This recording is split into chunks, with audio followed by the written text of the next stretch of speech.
Good evening to you, my viewers. Just want to welcome you to another Wesfed Spotlight. I'm sure by now you know that we feature a star, an outstanding person, and our Wesfed Spotlight.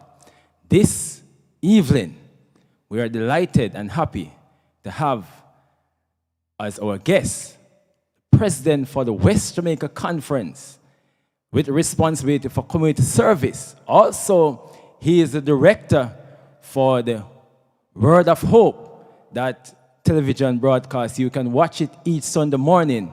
And I'm sure that we will get into more of this outstanding gentleman. You know him as an international speaker.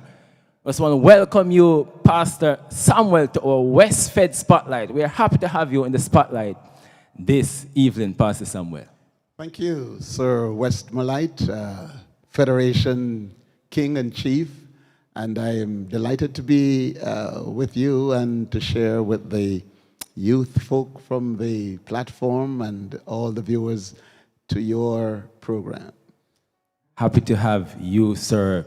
You took the time out to share with our young people, not only in Westmoreland, sir, but right across the country of Jamaica and across this world. We are indeed delighted to have you. Now, Pastor Samuel, I see you're looking young and sharp as usual. I want to know how you keep this youthfulness. I think maybe you need glasses. You may need to borrow somebody's tested glasses.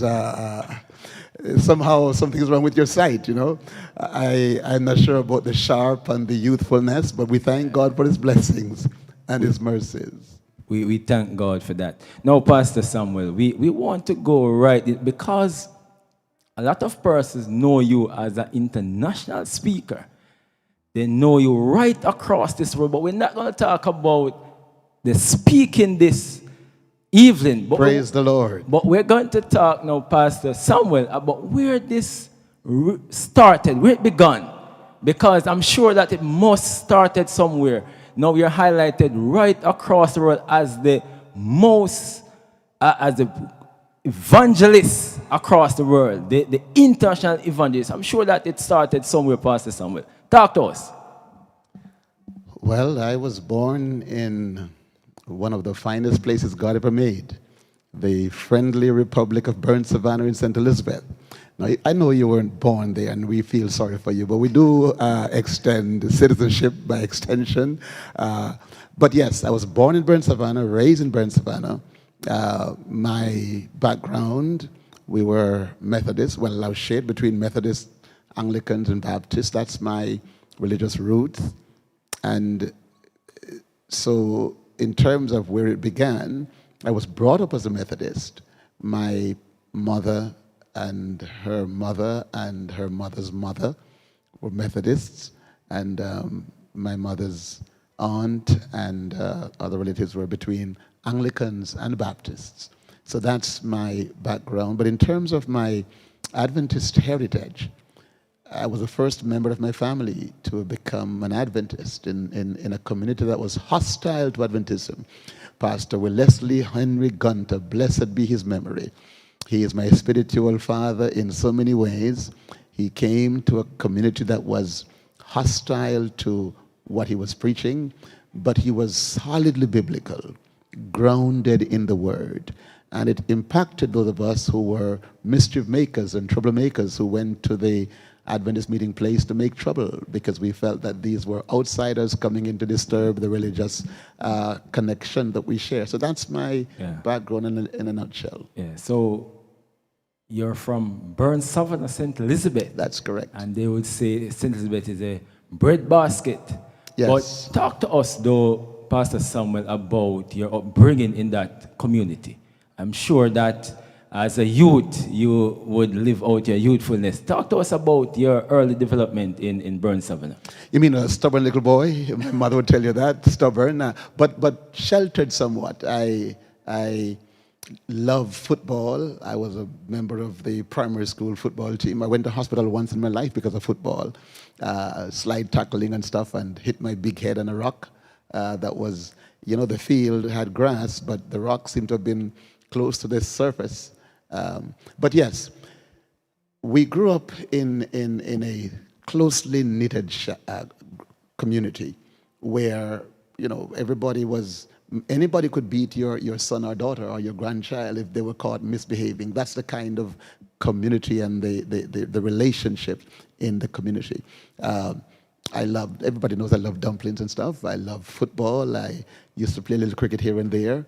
The Burn Savannah Primary School is my little nest in terms of my educational nurturing from those early days. Yeah. And, you know, I'm sure that the viewers, they're learning so much about you this evening because some persons did not know that you actually were a Methodist before you became an Adventist. So seeing you today, Pastor Samuel, persons might not know your background. They just see you as the president for West River Conference, but they don't know that you are from this small community.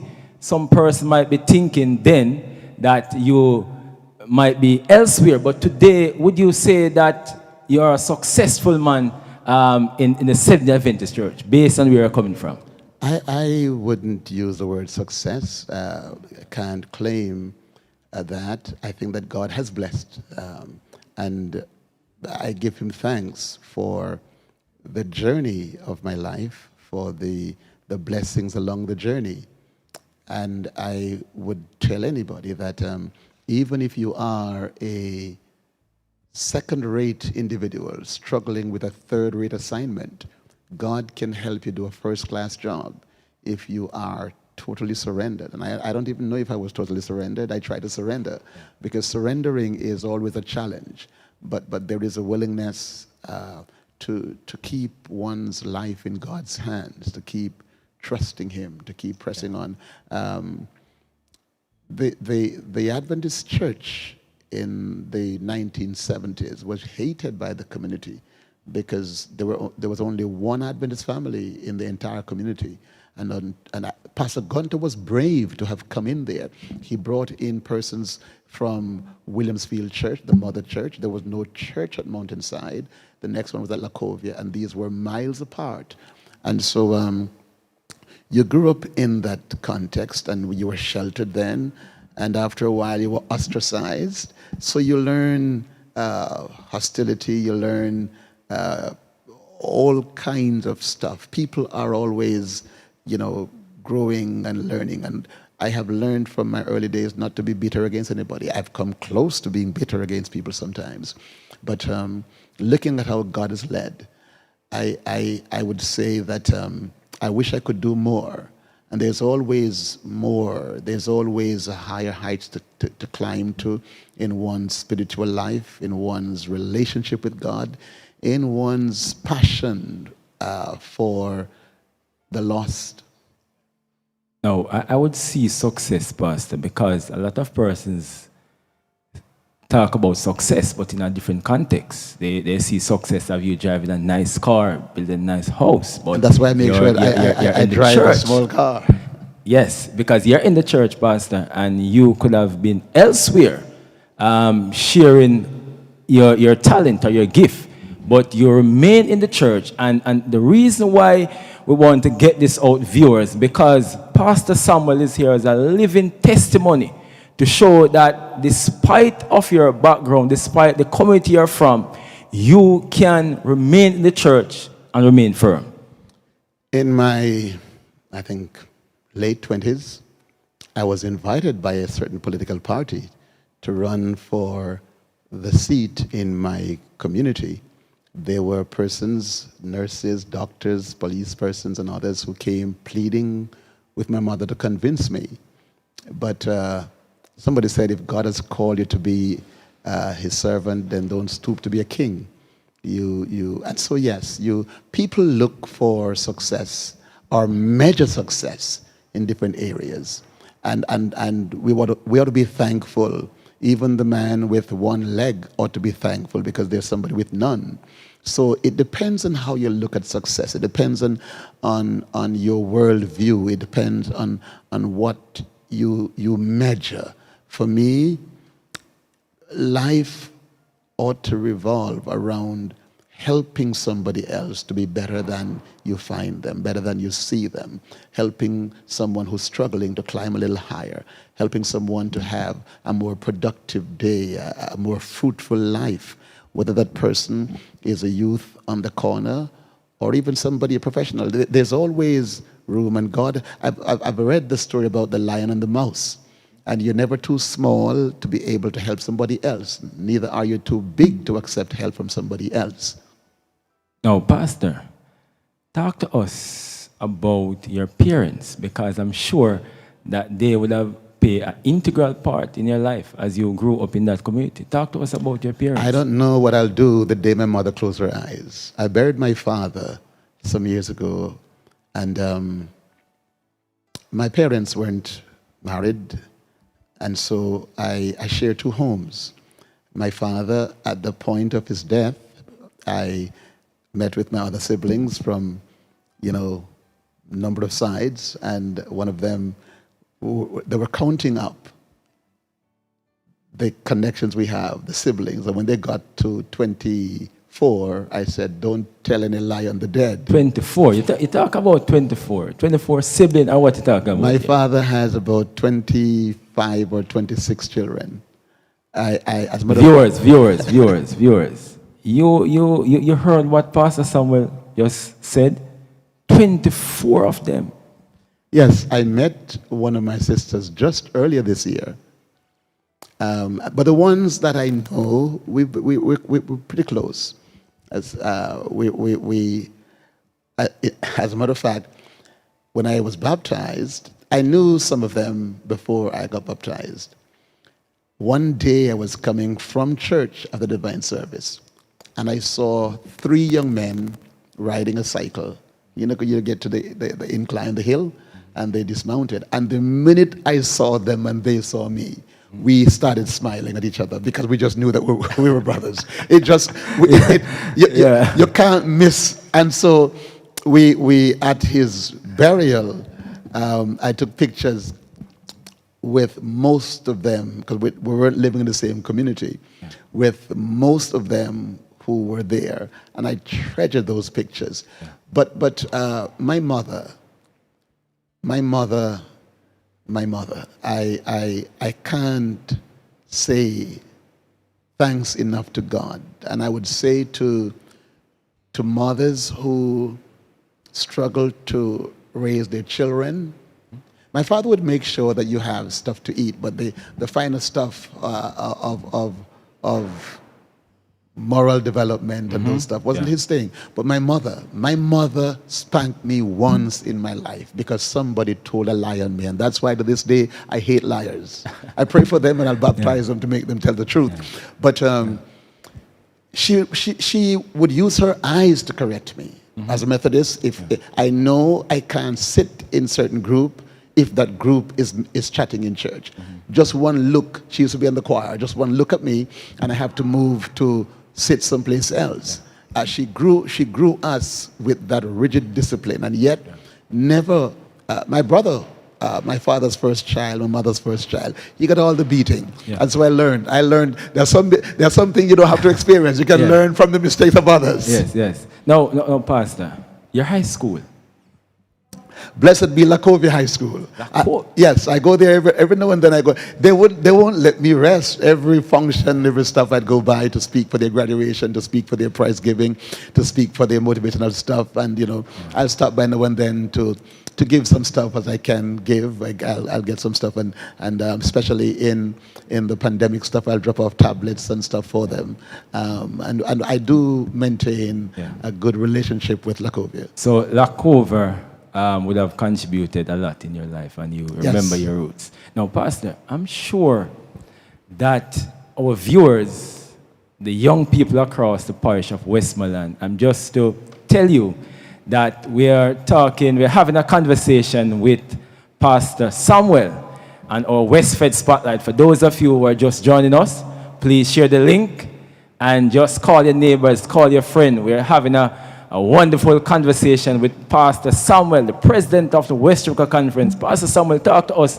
I'm sure that by now the listeners want to hear how you transit into university, you grew up in that community, might not had the money then to take you through university, but you would have gone there, graduated, and I also learned that you went to Andrews.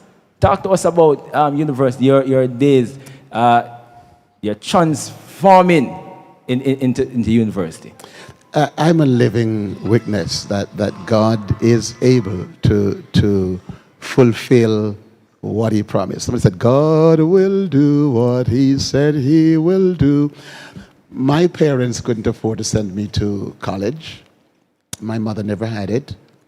And so after, you would have done what you could in terms of high school preparation and all of that stuff. But I never gave up. I want to say to a youngster, never give up on your dream. Even if you're not sure exactly what it is you want, if you have the academic potential, don't ever give up. And so I loved church.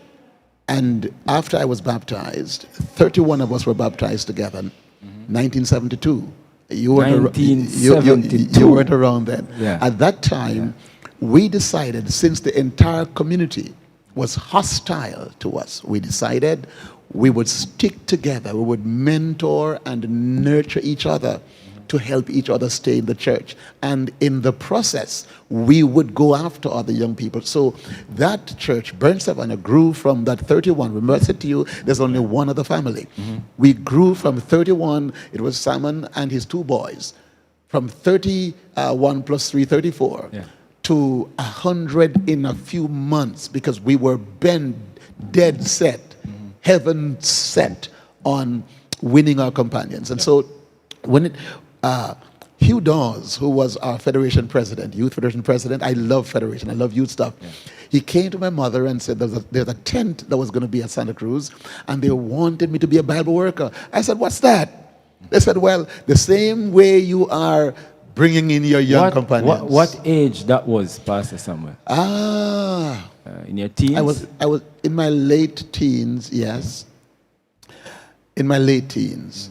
And late teens, 20, 21, somewhere thereabout. Yeah. But he came because he said that, and he was one of the elders of Santa Cruz Church, and Santa was the hub for the crusade, and they were looking for Bible workers. I didn't know what a Bible worker was. I was just told that the same way you were helping your companions to be baptized, come do the same thing. And so I had the territory from Santa Cruz, that's from Stets, all the way down to Tombstone, that's across from my high school at Lacovia, 2 sides of the road, to visit and to encourage and stuff. And so the evangelist McKinney, Silas Napoleon McKinney, asked me one morning to do a 10 minutes Bible study on conversion, what it means to serve, to be converted and to serve the Lord and stuff. And so I did it, and there was a gentleman sitting in the congregation from Boston, Massachusetts.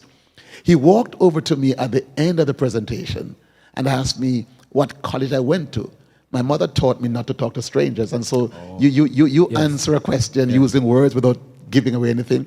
And so he went to the church pastor, who is Pastor Milton Gregory. So that was the gentleman from overseas? Yes. Yes. And so he went to Gregory to ask Gregory what college I went to. Pastor Gregory knew me because, incidentally, I was staying at his house during the crusade.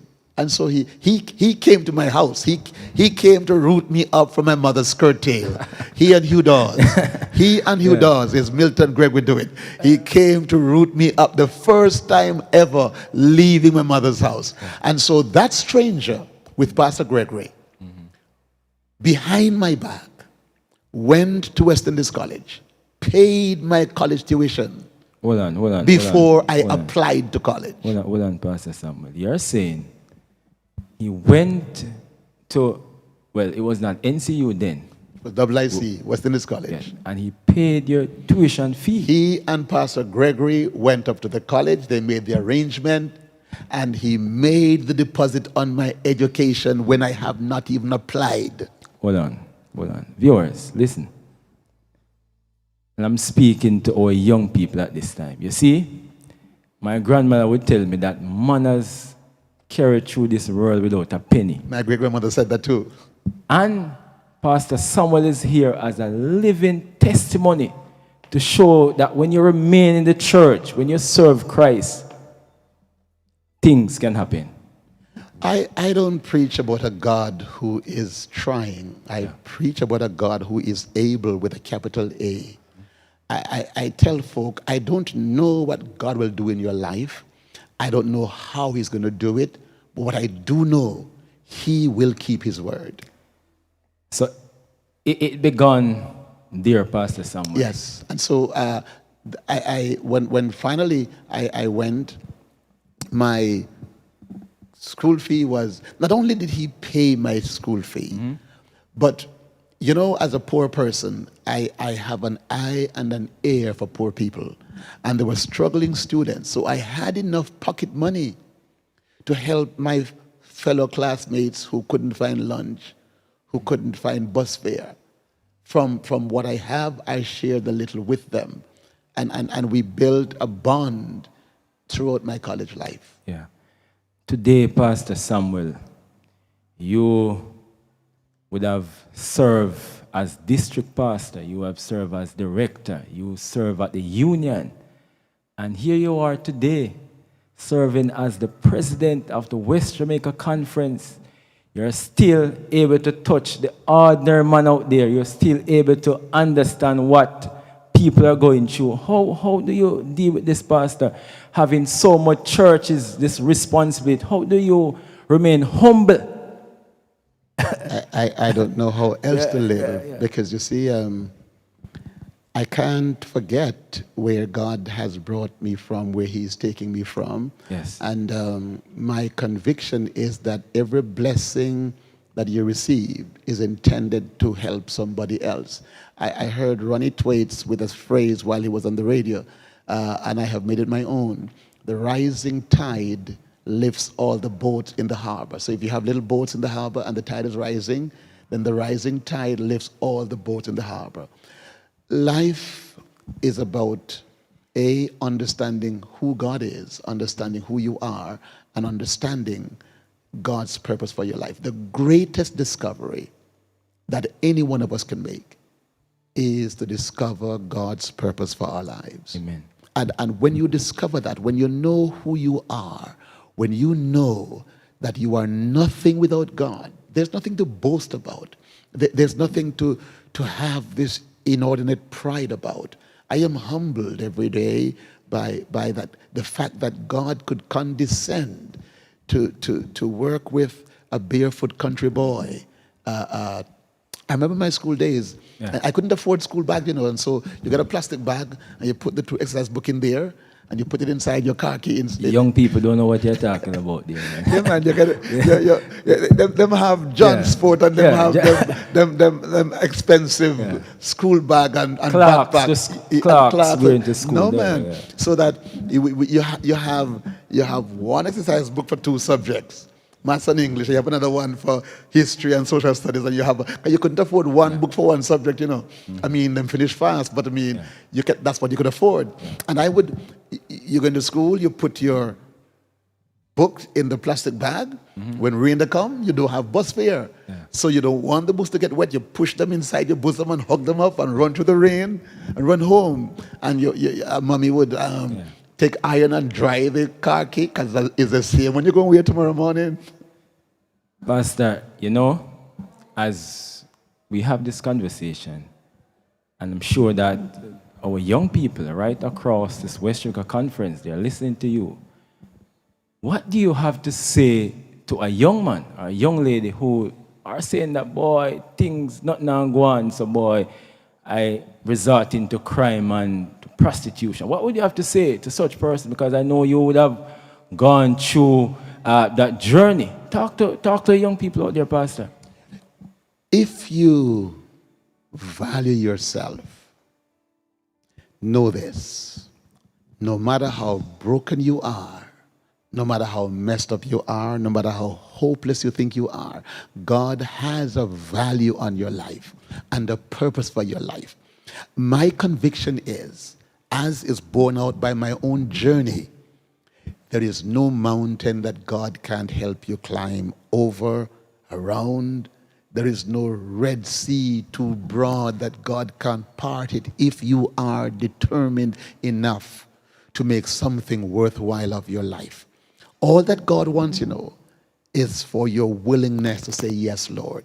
I have seen, I went to school with youngsters whose parents had money. I won't call their names. One, his grandfather owned a bus company. I was traveling on a flight from Atlanta to Montego Bay, and a young lady was sitting, I think I was in seat 3 or 4. She was sitting, sometimes the church, against my wish, and I would protest, but now and then they'll fly me first class. I said, don't waste the money, because the front of the plane get to the country the same time the back of the plane get there. Yes. And as far as I'm concerned, I just want a safe seat on the plane. Yeah. But we're sitting together, and she looked at me and said, I know you. I said, how so? And she called my name. And then tears settled in her eyes. I said, why are you crying? She said, my father talked a lot about you. I said, who's your father? And before she called his name, she talked about how he has plunged into drugs and how his life has really become a mess. And she said, he talked a lot about you, and he talked about you when he was in that valley and stuff.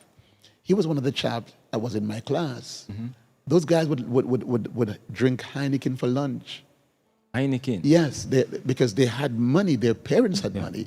And so they never felt that they had to study or push themselves, because they had it made in the shade. Their inheritance was secure. Can I say to you, youngster, if you have been blessed with wealthy parents, blessed is the child who worked hard to make something of himself.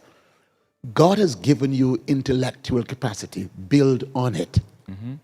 What your parents have is wonderful, but you ought to build a sense of value and worth in yourself. If you've never had wealthy parents, or you have no one to care for you, Glen Octavia Samuels, Miss Isilda Boy, barefoot boy from Burn Savannah, saying to you, your surroundings must never be used to define who you are. Don't allow anyone to look down on you. Nobody can make you feel inferior unless you consent to it.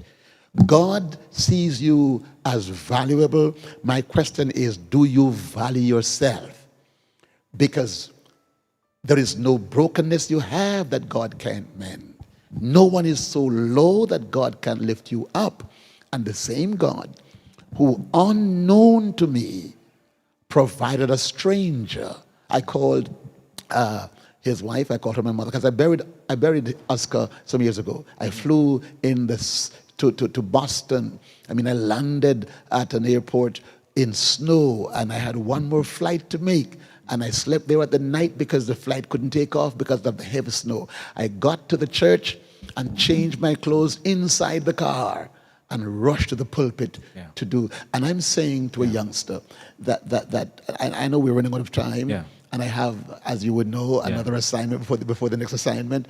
But I want to commend the Westmoreland Federation and all of the other federations in Jamaica, but particularly in West Jamaica. As youth leaders, you all have a job to do that is second to none. If there is one life that the Federation can mold, if there's one youngster that you can help, we build a better nation by building one life at a time. In this youth mentorship that we're trying to foster across the 4 parishes, Jamaica can never hope to be the place to do business and raise a family and welcome tourists if we close our eyes to the at-risk youth, the unemployed youth, and the unemployable youngsters, because poverty anywhere is a threat to our social reconstruction. I told you, viewers, that we're not going to talk about the international speaker, the international evangelist. We're not going to talk about the president. You would have heard it from the man himself. I want to thank you, Pastor Samuel, so much for really motivating us. You really inspired us, and I'm sure that we learned so much from you. The barefoot Glen Octavius Samuel from the community of Burnsav, now serving as the president for West Jamaica Conference, Community Service Director. He also is the board chairman of the Savlamar High School, the Harrison High School, also serving as a member of the civic police authority. I'm trying to find that one because I'm sure that not only ministry, but you volunteer and you have a passion for at-risk youth. We really thank you so much, Pastor Samuel, for taking the time out to share in the Wesfed Spotlight this evening. You have the final word, Pastor Samuel, as we say goodbye from the Wesfed Spotlight. You have the final word, Pastor Samuel. Thank you, Mr. President. I want to commend our youth leadership. I want to commend all of our Federation presidents, our Master Guide presidents, our area coordinators, our youth leaders, our Pathfinder leaders, leadership at the youth level. You hold in your hand the power to transform this nation into a better place. You hold in your hand, youth leaders, this amazing gift of God. Let's keep praying. Let us keep always reaching out to inspire somebody else, to help somebody else. If I can help somebody, if I could sing it, well, you know the song. Reach out, help somebody. Let's make this nation a better place, changing lives, one life at a time. God changed mine, He can change yours. This is where we say goodbye from the Wesfed Spotlight. See you next month.